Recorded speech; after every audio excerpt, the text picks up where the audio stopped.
Aldiz, Urritzen 2 eta huts Atletikek.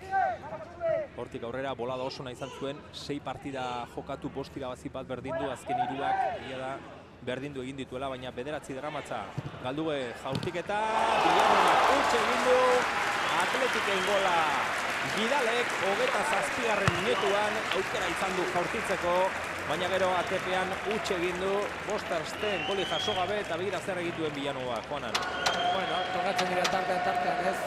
Azkenean jaurtiketa prestatzen ari zen, jokaldia ondo ateratzen ari zen, jaurtiketa bera ez da hain gogorra izan, hain zaila izan, gertatzen da, bera egiten du, zelaia egiten du momentuan, hor askarrago joten da, eta uste baino lehenago jetxi zaio eta eskuak ez ditu ondo ipitzen da barrura sartzen.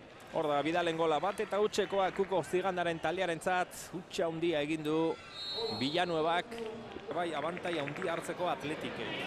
Jaurtitzeko prest, Guillermo da, ezta? Aurkitik sartu den jokalaria Guillermo, ATP-an Villanueva. Bat eta huts irabazten Atleti, bigarrenaren bila jokaldi honetan. Azamatzen badu nola joan ondo gota beharko du, luzea da, Bai, Villanueva antaderreko atezaina da, hor da Guillermo.